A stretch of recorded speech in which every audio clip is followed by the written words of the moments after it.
So, I mean, if we're going to move forward with international shipments, I want someone from our team to visit Shanghai office. Is that something you could cover for us if we go out there? Yes, I completely understand. You're wanting to validate our operation at Shanghai, and honestly, a site visit is absolutely possible. I do want to be transparent and coordinated, and hosting an international site visit is a significant investment on our end. And you're also able to go visit Shanghai, which would be a win on both sides. So you're not open to it? I'm saying we're very open to it, especially if we're formalized a partnership. After our agreement, we'd be happy to coordinate a visit for you to meet our Shanghai staff and even visit the office. In the meantime, I could provide a detailed testimonial within people we've worked in the past who have encountered our Shanghai office and introduce you to our Shanghai leadership team and even walk through our testimonial and live operational overview. Okay, that might work for now. Yeah, our goal is for a long-term partnership. Once that is in place, we're more willing to deepen the relationship with site access and executive visits. So that sounds like something you look forward to. Yeah, no, that sounds good. Okay, so it looks like we're both on the same page now. I'm excited for that Shanghai visit and to work on a date to have that meet time and date for that meeting. Now, does it sound like we're both on the same page with everything that we discussed today? Yeah, I'm happy to move forward. I get get all of the points that you're coming from. So I'm happy to move forward and definitely get a visit at Shanghai. And start honestly transitioning to C.H. Robinson as soon as possible. Yeah, no, I'm very excited to start that transitioning as well. I will make that transition very clear and open and honest with any questions that you will have in the future, and I'm gonna make sure it's a very clear transition. And we can look for a time to schedule that office visit in Shanghai. Does that sound like a plan to you? Yeah, I guess that'll be the next step for sure. Okay, well, thank you very much for your time. Thanks, Mayte.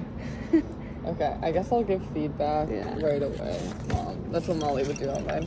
Mm-hmm. Okay, I have to look back at everything to really grade it. Mm-hmm. I'm just gonna give you high level notes because that's like, when I say high level, it's more of like an overview. There are some specific stuff that I can get into as well. But in general, I think you're not gonna be as surprised at all that, do you need a pencil? I was like, I put a pen down. Somewhere. But yeah, I don't think you're going to be surprised at all that the number one feedback is probably slow down. Not number one feedback, but I don't say that just because it's like the pacing. I say it more because you have the potential to make a bigger impact if you're slowing down. Yeah.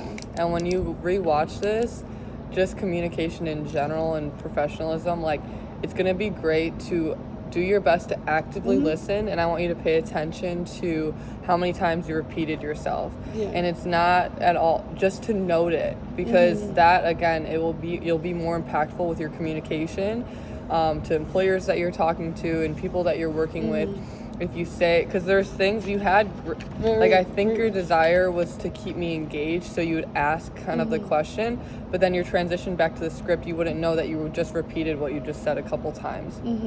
And so it's kind of hard to stay involved in the conversation, as well as just what you're saying could be more impactful.